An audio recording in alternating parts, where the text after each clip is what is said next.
हरे कृष्णा। ओम नमो भगवते वासुदेवाय। ओम नमो भगवते वासुदेवाय। ओम नमो भगवते वासुदेवाय। ओम अज्ञानतिमिरन्धस्य ज्ञानाञ्जनशलाकया चक्षुरुन्मिलितं येन तस्मै श्रीगुरवे नमः। श्रीचैतन्यमनोभीष्टं स्थापितं येन भूतले स्वयं रूप कदा मह्यं ददाति स्वपदान्तिकं। नमो ॐ विष्णुपादाय कृष्णप्रेष्ठाय भूतले श्रीमते भक्तिवेदान्त स्वामिन्निति नामिने। नमस्ते सारस्वते देवे गौरवाणी प्रचारिणे निर्विशेष शून्यवादी पाश्चात्यदेशतारिणे। जय श्री कृष्ण चैतन्य प्रभु नित्यानंद श्री अद्वैत गदाधर श्रीवासदि गौरभक्तवृंद। हरे कृष्णा कृष्णा कृष्णा हरे हरे, हरे राम राम राम हरे हरे। हरे कृष्णा। तो सभी भक्तों का स्वागत करते हैं आज के इस सत्र में। तो हमने गीता के 9वें अध्याय में चर्चा कर रहे थे, उसमें से हमने ऑलमोस्ट सारे सेक्शन देख लिए। आखिरी सेक्शन में है जहाँ पे हम 9वें अध्याय के अंत में जो HEAD जो सेकंड डी है उसके बारे में चर्चा कर रहे हैं, जहाँ पर भगवान इस भक्ति के ज्ञान के बारे में बोल रहे हैं। सबसे पहले ये सेक्शन चालू हुआ 26वें श्लोक से, जिसमें भगवान ने कहा कि जो भक्ति है वो करने के लिए बहुत ही आसान, सबसे सिंपल और यूनिवर्सल प्रोसेस है। कोई भी कहाँ पर भी, कितने भी गरीब हो, अमीर हो, पढ़ा लिखा हो, नहीं हो, कर सकता है। भगवान ने कहा मुझे 4 ही चीज़ चाहिए, पत्रम पुष्पम फलम तोयम। उसके साथ जो 5वीं चीज़ महत्वपूर्ण है, यो में भक्त्या प्रयश्चति तदम भक्त्या उपरुतम अष्टामी पायता।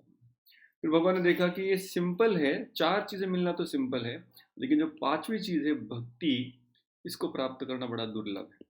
तो विरले ही लोगों के पास भक्ति में श्रद्धा होती है, क्योंकि विरले ही उनको भक्तों का संग प्राप्त होता है, क्योंकि संग से ही श्रद्धा या भक्ति का बीज प्राप्त होता है। तो इसलिए भगवान ने कहा कि ठीक है, अगर ये सब आपसे, शुद्ध भक्ति आपसे नहीं हो सकती, तो कृपया आप जो भी आप कर रहे हैं एकदम मेरे अनुसार ही नहीं जी सकते, तो यत् करोषि यदस्नासि यज्जोषि ददासि यत् तपस्यसि कौन्तेय तत्कुरुषु मदर्पणम्। तो आप वो सारे कार्य कीजिए जो आपको ठीक लगते हैं, लेकिन कम से कम वो धार्मिक होने चाहिए, और वो आप मुझे अर्पण करो। जो भी यज्ञ इत्यादि आप करते हैं उसे आप मेरी प्रसन्नता के लिए कीजिए। ऐसा करने से क्या होगा, भगवान कहते हैं शुभ फल एवं मोक्ष से कर्म बंधन ही संन्यास योग युक्तात्मा विमुक्तो माम उपेक्षति। तो ऐसा व्यक्ति धीरे धीरे धीरे अपने कर्म बंधन से मुक्त हो जाएगा और फिर अंत में मेरे पास आएगा। तो यहाँ तक हमने देखा था। फिर भगवान ने कहा अगले श्लोक में, ये भी श्लोक हमने देखा था, भगवान ने कहा कि सारे लोग एक तरफ और मेरे भक्त एक तरफ। वैसे तो सारी दुनिया के प्रति मेरा समभाव रहता है, समो अहम सर्वभूतेषु न मे द्वेष्योस्ति न प्रिय। मेरा कोई, मैं किसी से द्वेष नहीं करता, मैं किसी से बहुत ज़्यादा प्रेम नहीं करता, सभी के प्रति मैं समान हूँ। जैसे एक प्रकार से न्यायाधीश होता है, वो जैसे जिसने कर्म किया उस तरह से उसको इनाम या सजा देता है, उसका कोई पर्सनल द्वेष या प्रेम उनके प्रति नहीं है। लेकिन भगवान कहते हैं साधारण व्यक्ति के लिए मैं परमात्मा बनकर इस प्रकार से इज्जत जैसा काम करता हूँ, लेकिन जो मेरे भक्त है ये भजन्ति तुमाम भक्त्या मयि ते तेषु चाप्यहम्। लेकिन जो मेरी भक्ति करते हैं उन, वो लोग मुझे बहुत बहुत बहुत प्रिय है, उनमें मैं हूँ और मुझ में वो है। मयि ते तेषु चाप्यहम्, मैं उनके हृदय में बैठा हूँ और वो मेरे हृदय में बैठे। तो ये भगवान स्पेशल इस अध्याय में अपने जो शुद्ध भक्त हैं उनके प्रति अपना प्रेम दर्शा रहे हैं। तो पहले कहा कि कितना सिंपल प्रोसेस है, नहीं कर सकते तो दूसरा है, लेकिन जो मेरे शुद्ध भक्त हैं वो मुझे सबसे ज़्यादा प्रिय है। ये भगवान ने 29वें श्लोक में कहा। तो कोई क्या कह रहे, कोई भी आपकी भक्ति करेगा, आपने बाकी कुछ भी क्वालिफिकेशन नहीं रखा, सिर्फ जो मेरी भक्ति करता है इतना कह दिया बस। तो किसी ने भक्ति कर ली, बाकी दुनिया में बाकी सारा गड़बड़ चीज कर रहा है, फिर भी आपको प्रिय है। भगवान कहते हैं अगर वो मेरा भक्त है वैसे तो गड़बड़ करेगा नहीं, लेकिन अगर अकस्मात अपघात के रूप में या एक्सीडेंटली अगर कुछ उससे गलती हो भी जाती है, कि आचार में, कर्तव्य में कुछ त्रुटि रह भी जाती है, फिर भी ऐसा भक्त मुझे बहुत प्रिय है। सिर्फ मुझे प्रिय नहीं है, मेरा ये कानून है, मेरा ये वचन है, मैं ये बता रहा हूँ, मेरी आज्ञा है, उपदेश है कि सभी को उसको साधु ही समझना चाहिए, फिर उसका आचार कैसा भी हो, लेकिन अगर मेरा भक्त हो। ये भगवान अगले श्लोक में बताते हैं। बहुत सुंदर ये 2 श्लोक, इनके बारे में चर्चा करेंगे हम, मेरे पीछे बोलिए। अपि चेत्सु दुराचारो भजते माम् अनन्यभाक् साधुरेव समन्तव्य सम्यक व्यवसितो ही सह।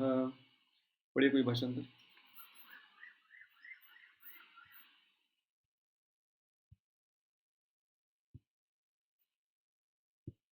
भाषांतर हरे पढ़ना कृष्ण। चाहिए। यदि कोई जघन्य से जघन्य कर्म करता है, किंतु यदि वह भक्ति में रत रहता है तो उसे साधु मानना चाहिए, क्योंकि वह अपने संकल्प में अडिग रहता है। हाँ, तो उसको क्या मानना चाहिए? साधु मानना चाहिए। साधु मतलब अच्छा व्यक्ति या बुरा व्यक्ति? अच्छा व्यक्ति। कभी कभी उपहासात्मक भी साधु शब्द का प्रयोग कर लेते हैं। बहुत साधु ही प्रभु जी वो, उसको नहीं समझ में आएगा। तो यहाँ पे भगवान उस तरीके से नहीं इस्तेमाल करते। वो कह रहे हैं कि बहुत अच्छा व्यक्ति, इसको सभी व्यक्तियों ने साधु ही समझना चाहिए, भले वो दुराचारी भी क्यों ना। तो आइए पहले प्रभुपाद जी का तात्पर्य पढ़ते धीरे धीरे और इस श्लोक के बारकाई को समझने का प्रयास करें। तो पढ़ना चाहेगा तात्पर्य?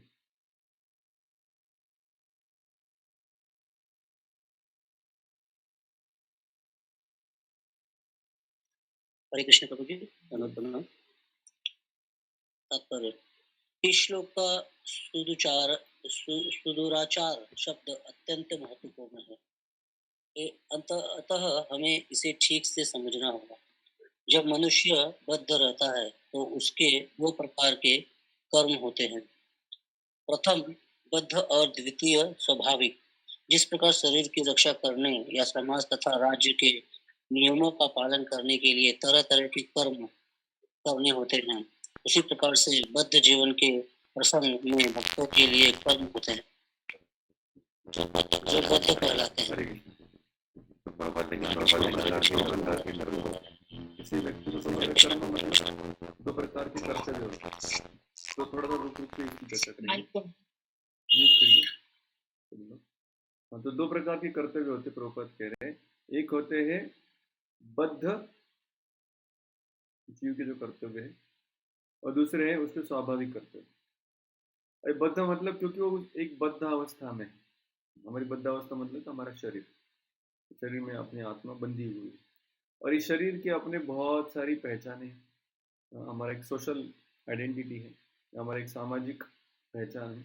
दूसरा हमारा एक स्पिरिचुअल आइडेंटिटी है, मतलब कोई ब्रह्मचारी है, वानप्रस्थ गृहस्थ संन्यास है, जो उसकी आध्यात्मिक चेतना के अनुसार उसकी इस समाज में आइडेंटिटी है, या फिर कोई ब्राह्मण वैश्य क्षत्रिय शूद्र इस प्रकार से उसकी आइडेंटिटी।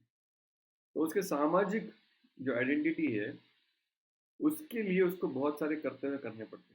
जैसे कोई व्यक्ति किसी कंपनी का एम्प्लॉई है तो उसको उस कंपनी के सारे नियम कानून पालन करने पड़ेंगे। कोई व्यक्ति किसी देश का नागरिक है तो उसको देश के सारे कानून पालन करने पड़ेंगे। कोई किसी परिवार का सदस्य है तो परिवार के लोगों के प्रति उसको कुछ कर्तव्य, उनको सम्मान देना है, किसी की सेवा करनी है, किसी को सेवा देनी है, या किसी का ख्याल रखना है। तो ये सारे उसके कर्तव्य हो गए। तो प्रभुपाद कह रहे ये सारे कर्तव्य कौन से कर्तव्य हो गए? बद्ध या स्वाभाविक? ये सारे किसमें आ गए? मुझे बद्ध कर्तव्यामध्ये ये सब उसके बद्ध कर्म है, क्योंकि उसकी बद्ध अवस्था के अनुरूप, बद्ध अवस्थेला अनुसरून जे कर्तव्य मानले जातात त्यांना आपण बद्ध कर्तव्य म्हणतो। यहाँ पे प्रभुपाद ने उसके बारे में बताया। अरे प्रभुपाद, अपने जो स्वाभाविक कर्तव्य है, स्वाभाविक मतलब जो जीव का स्वभाव है उसके अनुसार जो कर्तव्य किए जाते हैं। जीव का स्वभाव क्या है? चैतन्य महाप्रभु क्या बताते हैं? जीवेरे स्वरूप है कृष्ण दास। हम सब नित्य रूप से भगवान श्री कृष्ण के दास हैं। ये जीव का स्वभाव है। तो आगे बढ़िए, अभी प्रभुपाद अभी उसके बारे में बताएं, जो दूसरे वाले कर्तव्य। इनके अतिरिक्त जो जीव अपने आध्यात्मिक स्वभाव से पूर्णतया विज्ञ रहता है और कृष्ण भावनामृत में या भगवत भक्ति में लगा रहता है, उसके लिए भी कर्म होते हैं जो दिव्य कहलाते हैं। ऐसे कार्य उसकी स्वाभाविक स्थिति में संपन्न होते हैं और शास्त्रीय दृष्टि से भक्ति कहलाते हैं। बद्ध अवस्था में कभी कभी भक्ति और शरीर की बद्ध सेवा एक दूसरे के समानांतर चलती है, किंतु पुनः कभी कभी वे एक दूसरे के विपरीत हो जाती है। जहाँ तक संभव होता है। तो अभी प्रभुपाद ने दो वाक्य कहे, बहुत बहुत महत्वपूर्ण है, बहुत प्रैक्टिकल है। कई बार हमें लगता है कि प्रभुपाद आसमान में बातें कर रहे हैं, ये शास्त्र ये प्रभुपाद के सारे तात्पर्य सिर्फ शुद्ध लोगों के लिए है, हम इतने शुद्ध नहीं है, इसलिए ये जो गीता भागवत की चर्चा हो रही है ये बहुत शुद्ध लोगों के लिए और हमारे लिए नहीं, हमें कुछ दूसरी पुस्तक पढ़नी चाहिए। यहाँ पे प्रभुपाद जी लिखते हैं कि बद्ध अवस्था में कभी कभी भक्ति और शरीर की बद्ध सेवा एक दूसरे के समांतर चलती है। आज की हमारी जो स्थिति है, हम एक परिवार के, समाज के, एक कंपनी के भी सदस्य हैं और साथ साथ हम जो जीव का स्वभाव है भक्ति, ये भी करना चाह रहे हैं। तो दोनों समांतर चल रही कि नहीं अपने जीवन, दोनों समांतर चल रहे, हम अपने बद्ध अवस्था के कर्तव्य निभा रहे और दूसरी साइड में जो हमारा भक्ति है उसका पालन कर, ये दोनों अभी ट्रैक समांतर चल रहा है, पैरेलल, एक साथ दोनों गाड़ियां चल रही। अभी प्रभुपाद कहते हैं कभी कभी क्या होता है, प्रभुपाद कहते हैं बद्ध किंतु पुनः कभी कभी वे एक दूसरे के विपरीत हो जाती है। मतलब कभी कभी उसके जो सामाजिक कर्तव्य है वो उसके भक्ति के बीच में आ जाते हैं। सामाजिक कर्तव्य कुछ और कह रहे हैं और भक्ति कुछ और कह रही है, या भक्ति जिस दिशा में जा रही है उस दिशा में सामाजिक कर्तव्य नहीं लेके जा रहे। तो कभी कभी बहुत ही विरले अवस्था में ऐसी बात हो सकती है कि हमारे भक्ति के लिए जो जरूरी है करना, वो शायद हमारे पारिवारिक या जॉब या कोई भी काम करने के बीच में आ सकती है। कोई कुछ एग्जाम्पल देना चाहेगा कि भक्ति के कोई कार्य, फॉर एग्जाम्पल हमारे कंपनी के प्रति जो कर्तव्य है उसके बीच में आ जाए, ऐसा कोई सिचुएशन? हरे कृष्णा प्रभु जी। अभी फर्स्ट हम लोगों ने उपदेशामृत में पढ़ा प्रभु जी, वाचा वेगम मनसा वेगम।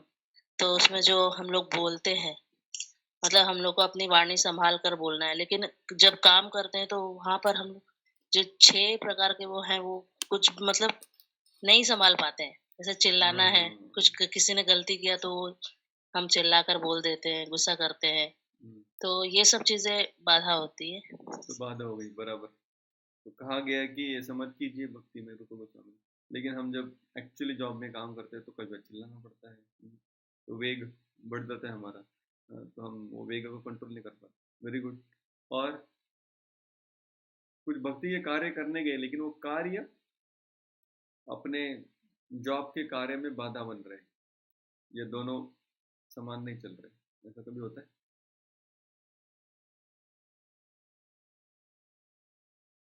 तो मंदिर में प्रोग्राम होगा तभी। मंदिर में प्रोग्राम है, या कई बार हम यात्रा जाते हैं, लेकिन अब यात्रा के लिए कितना दिन, 3 दिन 4 दिन 7 दिन 15 दिन लोग यात्रा जाते हैं, तो फिर यात्रा जानी है तो जॉब जा सकते हैं एक साथ, जिनका वर्क फ्रॉम होम नहीं है उनको छुट्टी डालनी पड़ी। तो फिर कभी कभी वो यहाँ के और यहाँ के कर्तव्य एक दूसरे को टकराते हैं या विपरीत हो जाते हैं। ओके, आगे बढ़िए, फिर क्या करना है?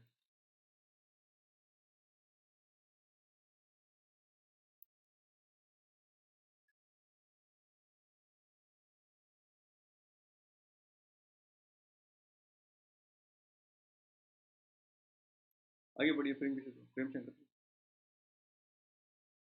हरे कृष्ण प्रभु जी। जहाँ तक संभव होता है भक्त सतर्क रहता है कि वह कोई ऐसा कार्य न करे जिससे यह अनुकूल स्थिति भंग हो। वह जानता है कि उसकी कर्म सिद्धि उसके कृष्ण भावनामृत की अनुभूति की प्रगति पर निर्भर करती है, किंतु कभी कभी यह देखा जाता है कि कृष्ण भावनामृत में रत व्यक्ति सामाजिक या राजनीतिक दृष्टि से निर्दनीय कार्य पर बैठता है। Very important. कभी कभी ऐसा देखा जाता है जो भक्त है सामाजिक या राजनीतिक दृष्टि से कोई ऐसा कार्य करते हैं बड़ा निंद्य है, निंदा करने लायक, मतलब दुराचार है। ओके, बढ़िया। किंतु किंतु इस प्रकार के क्षणिक पतन से वह अयोग्य नहीं हो जाता। वापस श्री भगवत तो प्रभुपाद कह रहे किंतु इस प्रकार के क्षणिक पतन से, क्षणिक पतन मतलब ऐसा नहीं कि उसका रेगुलर स्टाइल काम करने का वैसा है, ऐसा नहीं कि रोज वो राजनीतिक और सामाजिक दृष्टि से निंदनीय है, हमेशा उसको लोग गाली गलौज कर रहे हैं और वो भक्ति के नाम पे वो सब करते जा रहे हैं। नहीं, साधारणतः वो अपने इन दोनों कार्यों को समांतर लेके जाने का प्रयास करते, दोनों समांतर चलते, उसका प्रयास ये रहता है कि दोनों समांतर चले, दोनों में कुछ विपरीत स्थिति उत्पन्न ना हो, न समाज गाली दे और न भक्ति में कॉम्प्रोमाइज, ये दोनों कार्यों करने का प्रयास करते रहते हैं। लेकिन कभी कभी जब वो नहीं कर पाता, एकदम ही चीज विपरीत हो जाती है, तब ऐसी कुछ घटनाएं वो कर देता है जो कि भक्ति के लिए जरूरी होगी, वो कर देता है, और फिर समाज या बॉस या परिवार उसको बोले कि ये क्या कर दिया तुमने यार, ये तो सामाजिक दृष्टि से गलत था। लेकिन उसने भक्ति को प्राधान्य देते हुए उस एक क्षण में कुछ ऐसा काम कर लिया जिससे कि उसकी भक्ति संभाली रही, भले वो सामाजिक दृष्टि से कुछ कार्य नहीं करता।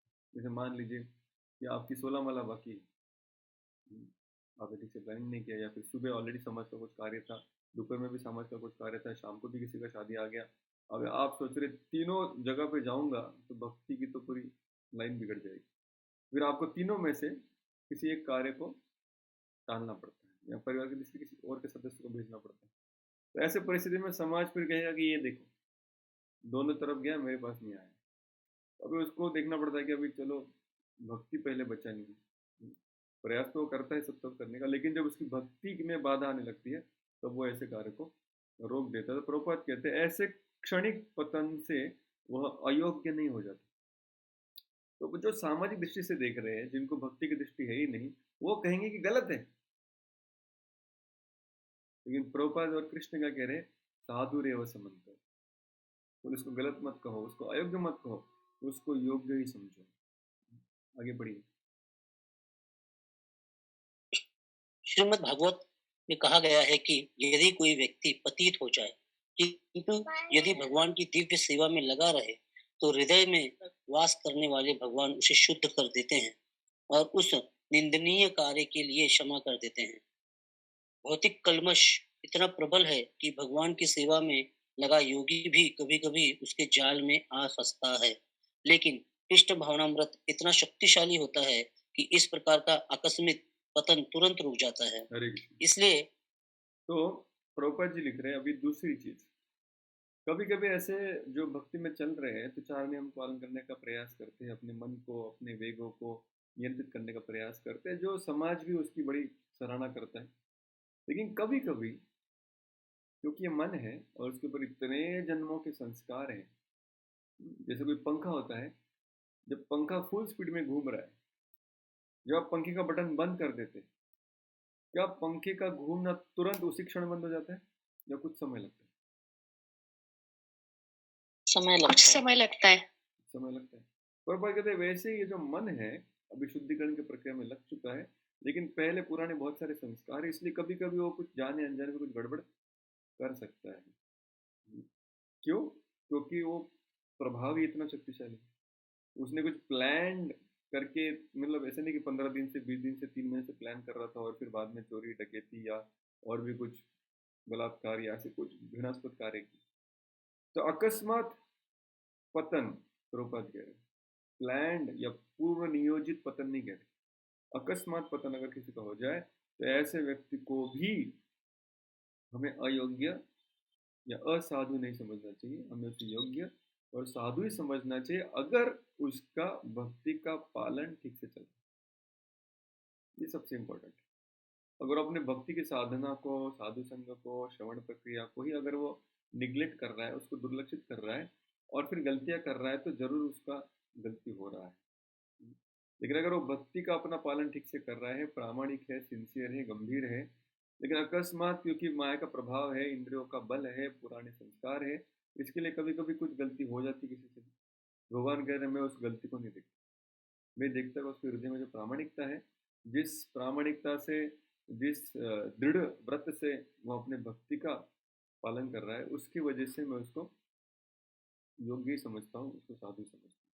इसलिए प्रभुपाद कहते हैं ये आकस्मिक पतन कृष्ण भावना की शक्ति से तुरंत रुक जाता है। इसका मतलब ये नहीं कि वो गलती बार बार वही गलती करते रहेगा, नहीं। प्रभुपाद कहते हैं अगर उसकी प्रैक्टिस, अगर उसकी भक्ति की जो साधना है, अभ्यास है, वो अगर गंभीर और निरंतर है, दृढ़ है, तो ये जो छोटी सी गलती हुई वापस रिपीट नहीं होगी भविष्य में। क्यों? क्योंकि भक्ति की शक्ति से उसके हृदय में जो भी संस्कार थे, जो भी गलत आदतें हैं, वो अपने आप शुद्ध होने लगी। तो कहने का मतलब है हम कितने भी पतित अवस्था में हैं, अगर हम अपने भक्ति का ठीक से पालन करते हैं, हम अपने दुर्गुणों के ऊपर विजय प्राप्त कर सकते हैं। तो कुछ समय के लिए किसी के कुछ दुर्गुण दिख जाए भक्ति के शुरुआत के दिनों में, तुरंत उसके ऊपर लांछन लगाने की आवश्यकता नहीं है। समझना चाहिए कि ये भी व्यक्ति कीचड़ से उठ के आया है जो लोग कीचड़ में पड़े हैं, कीचड़ से बाहर उठ के भी खड़े हैं, उनसे अच्छा वो व्यक्ति है जो भले उसके शरीर पे कीचड़ है लेकिन अभी शावर के नीचे खड़ा है और उसने नल चालू कर दिया। कीचड़ इसके भी शरीर पे है, कीचड़ उसके भी शरीर पे है, लेकिन ये साधु कहा जा रहा है। क्यों? क्योंकि उसने शावर को चालू किया। थोड़ा समय रुको, ये पूरी तरह से शुद्ध होने वाला है। इसलिए भगवान कहते हैं क्योंकि ये भक्ति में लगा है, शावर के नीचे खड़ा है, ये इसका मुख्य क्वालिफिकेशन। गंभीरता से अपने भक्ति के अभ्यास को वो पालन कर रहा है, ये उसका मुख्य गुण है। ये जब देखते भगवान और प्रभुपाद देखते वो कहते हैं कि इसका पतन नहीं हुआ, इसलिए भक्ति योग सदैव सफल होता है। अंत में ये शुद्ध होकर भगवान की भक्ति करे। आगे बढ़िए। इसलिए भक्ति योग सदैव सफल होता है। किसी भक्त के आदर्श पथ से अकस्मात च्युत हो जाने पर हंसना नहीं चाहिए, क्योंकि जैसा कि अगले श्लोक में बताया गया है, जो ही भक्त कृष्ण भावनामृत में पूर्णतया स्थित हो जाता है, ऐसे आकस्मिक पतन कुछ समय के पश्चात रुक जाते हैं। अतः जो व्यक्ति कृष्ण भावनामृत में स्थित रहे हैं और अनन्य भाव से हरे कृष्ण मंत्र का जप करता है, उसे दिव्य स्थिति में आसीन समझना चाहिए, भले ही दैव वशात उसका पतन क्यों न हो चुका हो। साधुरेव शब्द अत्यंत प्रभावात्मक है।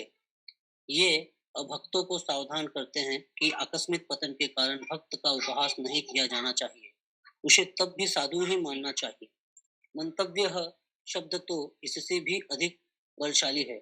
यदि कोई इस नियम को नहीं मानता और भक्त पर उसके पतन के कारण हंसता है, तो वह भगवान के आदेश की अवज्ञा करता है।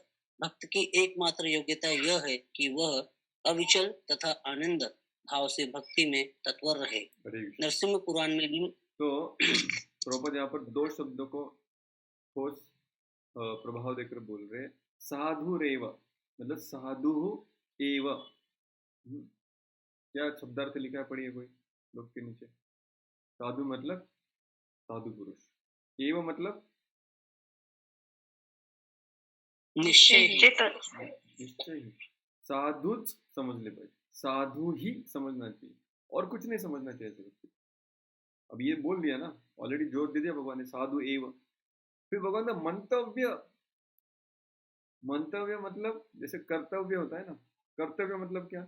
जो कार्य करने चाहिए, तो उसका आदेश आता है कि तुम्हारा कर्तव्य है, ये तुम्हें करना ही पड़ेगा, उससे आप छूट नहीं सकते, उसको कहते हैं कर्तव्य। वैसे मंतव्य मतलब आपको मानना ही पड़ेगा, अगर नहीं मानेंगे तो आप मेरे आदेश की अवज्ञा कर रहे हैं और उसका परिणाम आपको भुगतना पड़ेगा। इसलिए भगवान बहुत जोर लगा के कह रहे हैं कि मेरा भक्त कभी कभी यहाँ वहाँ छोटी मोटी गलती करते हुए दिखेगा भी, क्योंकि अगर भक्ति का पालन ठीक से कर रहा है तो उसके ऊपर बहुत ज़्यादा लांछन लगाने की आवश्यकता नहीं है, उसके ऊपर हंसने की आवश्यकता नहीं है। उसको माफ करके उसकी जो भक्ति है वो चल रही, लेकिन उसके ऊपर ध्यान दे, वो धीरे धीरे धीरे धीरे उसमें से बाहर आ जाए। नाम जप कर रहा है कि नहीं, भक्तों के संग में आ रहा है कि नहीं, कथा श्रवण में बैठ रहा है कि नहीं, भक्तों के संग में बैठ के कीर्तन कर रहा है कि नहीं, ये सब अगर चल रहा है तो उसको आप स्वीकार कर सकते हैं, भले ही कुछ गलती की। लेकिन अगर किसी ने कुछ गलती किया है सामाजिक दृष्टि से, चरित्र की दृष्टि से, या औपचारिक सामाजिक औपचारिकता दृष्टि से, या नैतिक मूल्यों की दृष्टि से, लेकिन साथ साथ उसने भक्ति भी छोड़ दिया, न भक्तों के संग में है, न कथा का श्रवण कर रहा है, ना नाम जप कर रहा है, या किसी भक्त से गाइडेंस ले रहा है, तो ऐसे व्यक्ति के ऊपर भरोसा रखना मुश्किल। इसलिए हमें चाहिए कि भगवान कह रहे हैं कि अगर वो भक्ति का ठीक से पालन कर रहा है, तो बार बार उसके बारे में कह रहे हैं, उसका मुख्य एकमात्र योग्यता ये है कि वो अविचल अनन्य भाव से भक्ति में तत्पर है। और जो भक्ति में तत्पर होता है वो दिखाई देता है, वो छिपता नहीं है। तो इसलिए भगवान कह रहे वो दिख रहा है, तो गलतियां भले भी हो उसको साधु समझ लें। तो ये बहुत महत्वपूर्ण आदेश भगवान मिले। तो हम जब भक्तों के संग में आते हैं तो भक्तों के अंदर दो प्रकार के गुण होते हैं, एक होते हैं उनके गौण गुण, एक होते हैं उनके मुख्य गुण। साधारणतः जब भक्तों को दूर से देखते हैं तो उनके गौण गुण पहले समझ में आते हैं, अरे कैसे बोलता है, कैसे खाता है, खाते खाते आवाज करता है, या फिर कितना या फिर उसने कुछ गलती कर ली, कुछ पैसे का झमेला कर दिया, ये कर दिया, वो कर दिया। ऐसे बहुत सारी चीजें हम भक्तों के शरीर में, उनके स्वभाव में, उनकी आदतों में देख सकते हैं। भगवान कह रहे वो सब मुख्य योग्य मुख्य पात्रता नहीं होगी। उनकी जो मुख्य पात्रता प्रभुपाद कह रहे एकमात्र योग्यता जिसके ऊपर हमारा ध्यान होना चाहिए वो क्या है, क्या वो भक्ति का पालन ठीक से कर रहे हैं। इसलिए अगर हम किसी भक्त को मदद करना चाहते हैं तो उसकी गलतियां निकालने के बदले उसका श्रवण कीर्तन, शास्त्रों का अध्ययन, भक्तों के संग कीर्तन, जप, ये सब उसका ठीक से हो रहा है कि नहीं वो देखिए। वो अगर वो ठीक से कर रहा है तो बस कुछ समय की बात है, वो सुधर जाएगा, उसकी आदतें बदल जाएगी, वो एक अलग नया व्यक्तिमत्व बन सकता है अगर वो इस भक्ति का पालन ठीक से करे। दूसरा महत्वपूर्ण चीज इसमें सीखना है हमें कि ये आदेश दिया जा रहा है भगवान के द्वारा कि भक्ति के दृष्टि से ही उन व्यक्ति को देखे, उसके हृदय की भक्ति को देख के, उसकी भक्ति का पालन को देख के ही जज करे कि वो अच्छा व्यक्ति है, साधु है या असाधु है। अब जो लोग गीता को पढ़े हैं, जो वैष्णव है, वो ये सब सारी चीजें जानते हैं और जब भक्तों को देखते हैं तो उस तरह भक्ति की दृष्टि से देखते हैं। लेकिन जो अभक्त है उनके पास कौन सी दृष्टि है, भक्ति वाली दृष्टि है या अभक्ति की दृष्टि? अभक्ति की दृष्टि प्रभु जी। उनके पास भक्ति की दृष्टि नहीं है तो उनके पास सामाजिक, नैतिक, कौटुंबिक, पारिवारिक या उनकी जाति की या देश की ऐसी उसी दृष्टि से वो देखते हैं। तो उनके लिए ये समझना बड़ा मुश्किल हो जाता है कि इसके अंदर भक्ति भी है, एक साधक है, एक प्रामाणिक भक्त है, एक अनन्य अभ्यास कर रहा है भक्ति का, तो ये उनको दिखाई नहीं देता। तो कई बार जब हम ऐसे लोगों को मिलते हैं जिनके पास भक्ति की दृष्टि नहीं है तो हमारे साथ रहने वाले जो बाकी भक्त हैं जिनका हम सम्मान करते हैं, क्योंकि हम जानते हैं कि वो एक अनन्य, गंभीर, प्रामाणिक भक्ति के साधक है, जब कोई अभक्त उनको देखता है तो वो उनको सिर्फ सामाजिक, पारिवारिक या नैतिक दृष्टि से देखता है और उस स्तर पर अगर उनमें कुछ त्रुटियां हो तो वो भौतिकवादी व्यक्ति है, वो सिर्फ उनकी त्रुटियों के बारे में चर्चा करेगा। जैसे आप उनको मिलेंगे वो कहेंगे अरे यार वो आपका हरे कृष्ण वाला एक भक्त आया था, इस तरह से बातें करते हैं वो। वो क्या वो कपड़े पहनता है, क्या उसका बोलने का तरीका है, इत्यादि इत्यादि हजार चीज हो सकते बोलने की। अभी हम जब वो सुनेंगे उनसे और अगर उसके ऊपर ध्यान करेंगे तो हमें समझ जाना चाहिए तुरंत ये व्यक्ति भक्त नहीं है, इसलिए भक्तों को नहीं समझ सकता। इसलिए भगवान ने जो आदेश यहाँ पर दिया इस श्लोक में, इस आदेश का ये पालन नहीं कर सकता मतलब ये निंदा करना। अगर हम उसके शब्दों को खरीद लें, मतलब उन शब्दों में श्रद्धा रख लें, तो भी हाँ बराबर बोल रहे हैं आप, मेरा भी वही अनुभव, तो भी क्या हो गए, आप भी अभक्त की दृष्टि से देखना आरंभ कर। तो वैष्णव अपराध का बीज हमारे हृदय में कब रोपण होता है, जब हम अभक्तों से सुनते हैं और उनके दृष्टि से भक्तों को देखने का प्रयास करते हैं। जब तक हम भक्तों के बीच में हैं और भक्तिमय दृष्टि से उनको देखते हैं, हमें कोई खराबी नहीं दिखती। हमें हर एक भक्त एक भगवान का प्रामाणिक साधक दिखता है, उसकी भक्ति जो स्ट्रगल है, संघर्ष है, उसको हम अप्रिशिएट करते हैं। लेकिन जैसे हम अभक्तों के संग में रहते हैं और उनसे सुनते हैं और उनके दृष्टिकोण का अपना के अभी भक्तों को देखने का प्रयास करते हैं तो बहुत मुश्किल होता है। तो फिर हम उन्हीं भक्तों को जिनको हम सम्मान दे रहे थे उनके प्रति हमारे मन में अवमान या अपराध की भावना, अनादर की भावना निर्माण हो जाती है। तो उन सब से हमें बचाने के लिए भगवान कह रहे हैं अपि चेत सुदुराचारो। आचार मतलब व्यवहार, दुराचार मतलब बुरा व्यवहार, सुदुराचार मतलब बहुत ही बुरा व्यवहार। तो ऐसा बहुत बुरा व्यवहार करने वाला व्यक्ति तो किसके दृष्टि से दुराचार है ये, सामाजिक दृष्टि से। लेकिन भगवान कह रहे अगर वो भजते माम अनन्य भाग, अनन्य भाग मतलब कृष्ण को छोड़कर और वो किसी की पूजा नहीं करता, उसकी सारी श्रद्धा कृष्ण में ही है, चैतन्य महाप्रभु में है, श्रीमती राधा रानी में है, श्रील प्रभुपाद में है या वैष्णव में है। वो जानता है कि ये भक्त ही जिनके सहारे में अपनी नैया को पार कर सकता हूँ, उसको कहते हैं अनन्य भक्त, उसकी श्रद्धा शुद्ध है। साधुरेव समन्तो, तू दुराचार भी रहेगा लेकिन उसकी श्रद्धा ठीक जगह पे है। तो भगवान कहते हैं मैं उसके आचरण को नहीं देखता, मैं उसकी श्रद्धा को देखता हूँ, उसके हृदय को देखता हूँ, कितने प्रामाणिक भाव से वो मुझे समर्पित होने का प्रयास कर रहा है। और इसलिए मैं आप सभी को उपदेश देता हूँ, आदेश देता हूँ, साधुरेव समंतव्य, आपको उसको साधु मानना ही पड़ेगा, सम्यक व्यवस्थित हो ही सह। और ये मैं पूरे होशो आवाज में क्योंकि वो अपने संकल्प में अड़िग रहते हैं, सम्यक व्यवस्थित हो ही सह।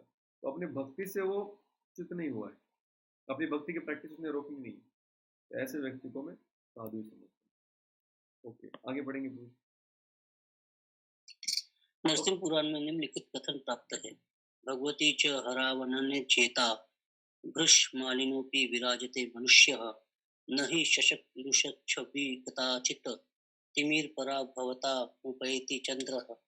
कहने का अर्थ यह है कि यदि भगवत भक्ति में तत्पर व्यक्ति कभी घृणित कार्य करता पाया जाए तो इन कार्यों को उन धब्बों की तरह मान लेना चाहिए जिस प्रकार चांद में खरगोश के धब्बे हैं। इन धब्बों से चांदनी के विस्तार में बाधा नहीं आती। इसी प्रकार साधु पद से भक्त का आकस्मिक पतन उसे निंदनीय नहीं बनाता, किंतु इसी के साथ यह समझने की भूल नहीं करनी चाहिए कि दिव्य भक्ति करने वाला भक्त सभी प्रकार के निंदनीय कर्म कर सकता है। प्रभुपाद यहाँ पे चेतावनी भी दे कि कोई श्लोक का दुरुपयोग कर सकता है कि मैं भक्त हूँ प्रभु जी, मेरा दुराचार मत दे। प्रभुपाद कह रहे इसका श्लोक का दुरुपयोग ना करे।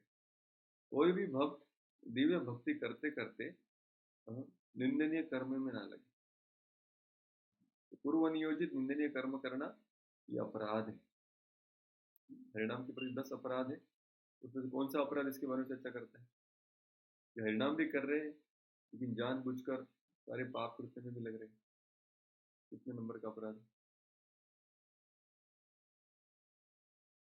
7 नंबर का। हरिनाम के बल पर पाप करना। तो हम क्या कर रहे हैं? हरिनाम के बल पर, हमारी भक्ति के बल पर हम कह रहे हैं कि नहीं हम पाप कर रहे हैं लेकिन हमें कुछ पाप नहीं लगता, तो हरिनाम ले रहे हैं। तो बात कहते हैं ये दुरुपयोग। तो ये श्लोक किसके लिए है? जब हम दूसरे भक्तों को देखते हैं, उनके दुराचार को देखते हैं, तो ये हमारी भावना होनी चाहिए। लेकिन जब अपने आप को देखते हैं तो इस श्लोक का इस्तेमाल नहीं करना चाहिए। अपने आप को देख के नहीं बोला जा रही है सब ये अनर्थ है ना, मुझे साधु मानो यार, तुम लोग समझ नहीं रहे। ये फर्क है। प्रभुपाद तुरंत चेतावनी दे रहे कि इस श्लोक को समझने में भूल ना करे। ऐसा ना सोचे कि भक्ति करते कि मैं जितना चाहिए उतना निंदनीय कर्म कर सकता हूँ, लोग मुझे साधु ही मानेंगे। नहीं, ये बड़ा अपराधी व्यक्ति है, कपटी है, मिथ्याचारी है, ये नरक जाएगा, तो भगवान के धाम में कतई नहीं जाएगा। आगे बढ़ी। इस श्लोक में केवल इसका उल्लेख है कि भौतिक संबंधों में प्रबलता के कारण कभी कोई दुर्घटना हो सकती है। भक्ति तो इस प्रकार से माया के विरुद्ध युद्ध की घोषणा है। जब तक मनुष्य माया से लड़ने के लिए पर्याप्त बलशाली नहीं होता, तब तक आकस्मिक पतन हो सकते हैं, किंतु बलवान होने पर ऐसे पतन नहीं होते। जैसा कि पहले कहा जा चुका है, मनुष्य को इस श्लोक का दुरुपयोग करते हुए अशोभनीय कर्म नहीं करना चाहिए और यह नहीं सोचना चाहिए कि इतने पर भी वह भक्त बना रह सकता है। यदि वह भक्ति के द्वारा अपना चरित्र नहीं सुधार लेता तो उसे उच्च कोटि का भक्त नहीं मानना चाहिए। एकदम क्लियर है, दूसरी बाजू भी क्लियरली बोल रहे हैं। वो कह रहे हैं कि देखो हम जब भक्ति करते हैं तो माया के साथ युद्ध छेड़ रहे हैं। ये प्रभुपाद का बहुत फेमस स्टेटमेंट वाक्य है। जब हम भक्ति करने निकले, हाथ में माला उठाई, मतलब हमने क्या कर लिया? घोषणा कर दी हमने। किसके विरुद्ध? माया देवी के विरुद्ध, मैं तुमसे युद्ध करने वाला। अभी कोई क्षत्रिय जब किसी दूसरे राजा के साथ या बलशाली योद्धा के साथ युद्ध करता है तो क्या सिर्फ वो सामने वाले को मारता है? 2-4 खरोच उसको भी आती है ना, उसको भी आती है, कुछ बाण उसे भी लगते, कुछ तलवार के घाव उसके शरीर पे भी आते हैं। वैसे ही प्रभुपाद कह रहे हम जब माया से लड़ रहे हैं, ये माया कौन है जानते हैं? मम माया दुरत्य, भगवान कह रहे हैं मेरी शक्ति है। तो ऐसी माया के साथ जब लड़ेंगे तो कभी कभी यहाँ चोट आ सकती है। तो ये चोट खुद जाके माया को आलिंगन नहीं कर रहा है, लेकिन लड़ने का प्रयास कर रहा है, संघर्ष कर रहा है, प्रामाणिक है, लेकिन कभी कभी लग जाती है आवाज। हाँ, इसलिए कभी कभी फेल होते हुए दिखेगा तो उसको देख के हंसना नहीं चाहिए। जब हम हंसेंगे तो हम फंसेंगे। लेकिन और अगर हम खुद इस श्लोक का उल्टा उपयोग करेंगे हमारे जीवन के लिए और शोभनीय कर्म करते रहेंगे, प्रभुपाद कहते हैं वो भक्त नहीं बना रह सकता, वो भक्ति से दूर चला जाए। क्योंकि प्रभुपाद जैसे कहते हैं अगर हम भक्ति का पालन कर रहे हैं और साथ साथ नैतिक मूल्यों का भी भंग कर रहे हैं तो किस तरह से, प्रभुपाद एक उदाहरण देते कि यार हरिनाम भी ले रहे लेकिन साथ साथ पाप कर्म में भी लग रहे, तो कैसा है? जैसे कोई व्यक्ति आग लगाने का प्रयास कर रहा है और साथ साथ आग में या आग बुझाने का प्रयास कर रहा है, लेकिन बुझाते बुझाते साथ साथ आग में एक तरफ से पेट्रोल और डीजल और केरोसिन भी डाल रहे हैं, तो आग बुझेगी? आग नहीं बुझेगी, वो अपने आप को फंसा रहा है। आग कभी नहीं बुझेगी और वो कभी भक्त नहीं बनता। तो हम भक्ति भी करने का प्रयास कर रहे हैं, मतलब अनर्थों को साफ भी करने का प्रयास कर रहे हैं, लेकिन साथ साथ अनर्थों को बहुत खिला पिला भी रहे हैं। अनर्थों को खिलाना मतलब क्या? गलत चीजें देख रहे हैं, गलत चीजें सुन रहे हैं, गलत चीजों के संपर्क में आ रहे हैं, बार बार इंद्रियों को उधर ही छोड़ रहे हैं, उनको नियंत्रण करने का प्रयास नहीं कर रहे। कोई अपने जीवन में संकल्प नहीं है, कोई अपने जीवन में रोक टोक नहीं है, बस जो करना है करो, सुबह उठ के हरे कृष्णा करो, 4 माला हो गया, दिन में जो करना है करो, जो 16 माला हो गया तो कितने ही पाप कर सकते, ऐसा कुछ भी नहीं है। प्रभुपाद कहते हैं हमें भक्ति से अपने चरित्र को सुधार लेना होगा, और अगर हम अपना चरित्र नहीं सुधार लेते तो हम भक्ति में आगे प्रगति नहीं कर सकते। जहाँ है वहां से भी धीरे धीरे नीचे आ जाए। तो ये श्लोक भगवान जब कह रहे तो भगवान अपने भक्तों के प्रति उनका प्रेम है उसको दर्शा, बोले मेरा भक्त है, यहाँ वहां थोड़ी गलती दिखी भी ना, टेंशन मत लो, वो सुधर जाएगा। आपको पहले बोल कर रखता हूँ, उसके ऊपर हंसना मत।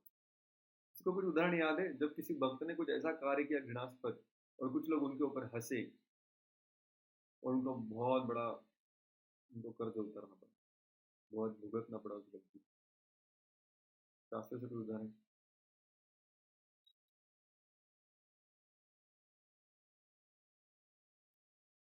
हम कौन से संप्रदाय में आते हैं? हमारे संप्रदाय का नाम क्या है?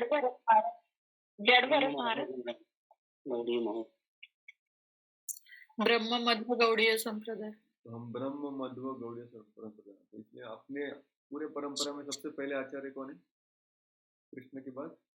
ब्रह्मा जी। ब्रह्मा जी जब सरस्वती का निर्माण करते हैं जो उनके पुत्र के समान है, लेकिन कुछ समय के लिए उस सरस्वती से भी आकर्षित होते हैं और उनके पीछे भागने लगते हैं, तो क्या होता है? तो सप्तर्षियों के पुत्र या सप्तर्षि जाति वो ब्रह्मा जी को देख के हंसने लगते, अरे अरे ये क्या कर रहे हैं, इतने बड़े आचार्य, इतने बड़े वैष्णव हैं, साक्षात कृष्ण से सुने हैं और ये देखो काम वासना के पीछे भाग रहे हैं, हंसने लगते उपहासात्मक स्वभाव। तो उनको क्या परिणाम मिलता है उसका?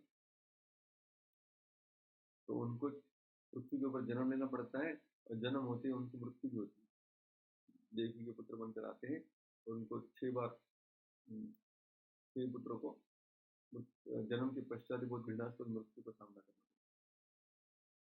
तो इसलिए जो महान मतलब भक्तगण जब कोई कार्य करते हैं तो उसको सामाजिक या नैतिक मूल्य की दृष्टि से देखने के पहले उसको आध्यात्मिक दृष्टि से देखना। तो कोई भी भक्त जब कुछ कार्य करता है तो उसको हमें पॉलिटिकल या इमोशनल रिस्पॉन्स नहीं देना चाहिए, हमें डिवोशनल रिस्पॉन्स देना चाहिए। तो भागवत इसी की चर्चा करते हैं। तो यहाँ पर भगवान इसलिए कह रहे हैं मेरा जो भक्त है वो कितना भी बड़ा गड़बड़ आकस्मिक दृष्टया, प्री प्लान नहीं, पूर्व योजित नहीं, लेकिन माया के प्रभाव से कभी कुछ हार भी जाए और कुछ गड़बड़ कर भी दे, उसको साधु ही समझना चाहिए, उसको जल्दी ही शुद्ध होने वाला। अभी अगले श्लोक में भगवान इस भक्त का आगे क्या होगा उसके बारे में चर्चा करें। मतलब अभी वो दुराचारी है, दुराचारी भक्त है, लेकिन उसका आगे क्या होगा? 31वें श्लोक में क्षिप्रम भवति धर्मात्मा शाश्वत शांतिं निगच्छति कौन्तेय प्रतिजानीहि न मे भक्त प्रणश्यति। पढ़िए कोई भाषण। हरे कृष्ण। ते लवकरच धर्मात्मा सदाचारी होतो आणि त्याला शाश्वत शांती प्राप्त होते. हे कौंतेय, निर्भय हो आणि घोषणा कर की माझ्या भक्ताचा कधीच नाश होत नाही. क्षिप्रम भवति धर्मात्मा। क्षिप्रम मतलब क्या है? शब्दार्थ शीघ्र, बहुत जल्दी, फटाफट धर्मात्मा बन जाएगा। आप बोलेंगे भाई दूसरों का छोड़ो यार, मैं नहीं अभी तक धर्मात्मा बना, मैं भक्ति का पालन कर रहा हूँ, इतना मेहनत कर रहा हूँ, गंभीर भी हूँ, कभी कभी यहाँ वहाँ दोष हो जाते हैं, मुझसे गड़बड़ हो जाती है, लेकिन भगवान बोलते जल्दी ही वो धर्मात्मा बनेगा। बाकी का छोड़ो, मैं कब धर्मात्मा बनूंगा? अभी ऑलरेडी 15 साल हो गए, अभी और कितने साल लगेंगे? तो क्षिप्रम का क्या अर्थ है? शीघ्र ही। शीघ्र मतलब इसी जन्म में। शीघ्र का मतलब है अगर हम इस आत्मा का जो प्रवास देखेंगे इस ब्रह्मांड में, तो कोटि कोटि जन्मों से वो अशुद्ध भावना में जी रहा है, कोटि कोटि जन्मों से अनर्थों को पाल पोस रहा है, कोटि कोटि जन्मों से अपने अनैतिक व्यवहार से जी रहा है। लेकिन अभी जब इस जन्म में उसने भक्ति प्राप्त कर ली, बहुत जल्दी, एक दो ज्यादा से ज्यादा जन्म में वो भगवत धाम जाएगा, धर्मात्मा बन जाएगा, चरित्र सुधर जाएगा, कोटि कोटि जन्मों के सारे स्वभाव नष्ट हो जाएंगे, जल के राख हो जाएंगे सारे अनर्थ। और क्या मिलेगा उसको? शाश्वत शांति। शाश्वत शांति मतलब पुनः वापस ये उसको तकलीफ नहीं देगी। कौन्तेय प्रतिजानी ही। प्रतिजानी का क्या शब्दार्थ है? पढ़िए। घोषित कर दो। जा अर्जुन, तू घोषणा कर। अभी अर्जुन उधर रो रो के बैठा था, भाई मैं युद्ध करो कि नहीं करो। भगवान उसको बोले तू पहले जा, तो सबको बोल के क्या बोल के क्या घोषणा करने के लिए भगवान ने कहा? मेरे भक्तों का कभी विनाश नहीं होता है। पहले जाके सबको बोल के आओ, ये कृष्ण है ना, इनके भक्तों का भी विनाश नहीं होगा, ऐसी घोषणा है। तो अर्जुन बोलते हैं यार तुम मुझे क्यों बोल रहे हैं घोषणा करने के लिए? मेरे अपने बहुत सारी समस्या है, तुम जाके खुद घोषणा करो ना, तुम्हारा सब लोग सुनते, तू भगवान है, तू घोषणा करेगा तो लोग मानेंगे। भगवान बोलते नहीं, मेरी घोषणा या मेरी प्रतिज्ञा मेरे भक्तों से ज्यादा शक्तिशाली नहीं है, मेरी भक्तों की प्रतिज्ञा मुझसे बड़ी है। क्योंकि आगे जाकर भगवान भीष्म पितामह की प्रतिज्ञा और अर्जुन की प्रतिज्ञा पूर्ण करने के लिए अपनी खुद की प्रतिज्ञा तोड़ने वाले थे। उन्होंने घोषणा की थी कि मैं इस पूरे युद्ध में अस्त्र शस्त्र नहीं उठाऊंगा, लेकिन भीष्म पितामह को मारने के लिए जब भीष्म पितामह अर्जुन के ऊपर बहुत हावी हो रहे थे और अर्जुन मरने वाला था उस दिन, अगर भगवान खुद नहीं रोकते तो भगवान ने क्या किया फिर? भगवान अपने भक्तों के लिए ये कर सकते हैं। रथंग पाणी, भगवान ने रथ का पहिया उठा लिया और भीष्म के ऊपर आक्रमण करने चले। तो भगवान कह रहे मेरा नाम पहले से खराब है, मैं अपने वचनों को पालन नहीं करता, इसलिए भक्तों के वचनों को रखने के लिए मैं कभी कभी अपने ही वचन तोड़ देता हूँ। इसलिए मेरी घोषणा में ज्यादा दम नहीं है। घोषणा करनी है तो तुम घोषणा करो, जब तुम घोषणा करोगे तो तुम्हारी इस घोषणा को बचाए रखना मेरा कर्तव्य बन जाता है। तो मेरी सारी ताकत, कितनी ताकत है भगवान के पास? सबसे ज्यादा ताकत उनके पास। तो सारे ताकत के स्रोत करे, फिर मेरी सारी ताकत तुम्हारी इस घोषणा को पूर्ण करने के लिए काम करेगी। अर्जुन जाओ, घोषणा करो सारे जगत के सामने कि मेरे भक्तों का कभी नाश नहीं होता। अकस्मात पतन हो सकता है, लेकिन अगर वो भक्ति का पालन करते रहेंगे तो उनका नाश नहीं होगा, वो आगे बढ़ते रहेंगे, प्रगति करेंगे और मेरे पास नहीं, सक्सेसफुल उनका लाइफ होगा। तो भगवान गारंटी खुद दे।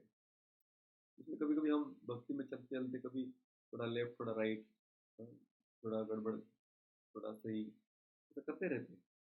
और कभी कभी फिर हमें अपने आप के ऊपर ही भरोसा उड़ जाता है, यार मैं कर पाऊंगा कि नहीं कर पाऊंगा, मुझसे होगा कि नहीं होगा, मैं यशस्वी रहूंगा कि नहीं रहूंगा, भगवत धाम जाऊंगा कि नहीं जाऊंगा, साधु बनूंगा कि नहीं बनूंगा, शुद्ध होऊंगा कि नहीं होऊंगा, बाकी भक्तों की तरह चमकूंगा कि नहीं चमकूंगा। तो बहुत सारे प्रश्न ना निर्माण हो जाते हैं और ये संशय की वजह से हमारा जो भक्ति का स्पीड है, भक्ति का पालन है, वो ठंडा पड़ जाता है, थोड़े कम हो जाते हैं। लेकिन भगवान कह रहे आपको खुद के ऊपर भरोसा नहीं होगा चलेगा, लेकिन आपको कम से कम मेरे ऊपर और जो भक्ति का मार्ग है जो कि श्रीमती राधानी ने दिया हुआ है, इसके ऊपर आपका संशय नहीं होना चाहिए। आप कितना पालन कर पाएंगे वो संशय हो सकता है, लेकिन अगर आप पालन करेंगे, अगर आप अपने मन को दृढ़ बना के करेंगे काम, तो इस भक्ति में पूरी गारंटी है कि आपका विनाश नहीं होगा, you will be taken care. तो आपकी चिंता की जाएगी, आपको सही गंतव्य पर बहुत ही जल्दी, शीघ्र ही पहुंचाया जाए। So we may doubt our own capacity, but we should not doubt Krishna's capacity. We should not doubt the strength of devotional service. We should not doubt the mercy of Srimati Radharani. क्योंकि वो हमेशा अंत में यशस्वी होते हैं।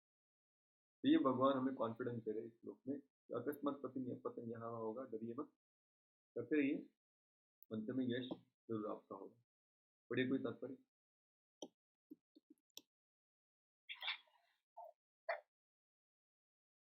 हरे कृष्ण। इसका कोई दूसरा अर्थ नहीं लगाना चाहिए। 7वें अध्याय में भगवान कहते हैं कि जो दुष्कृति है वह भगवत भक्त नहीं हो सकता। जो भगवत भक्त नहीं है उसमें कोई भी योग्यता नहीं होती। तब प्रश्न यह उठता है कि यह संयोगवश या स्वेच्छा से निंदनीय कर्मों में प्रवृत्त होने वाला व्यक्ति किस प्रकार भक्त हो सकता है।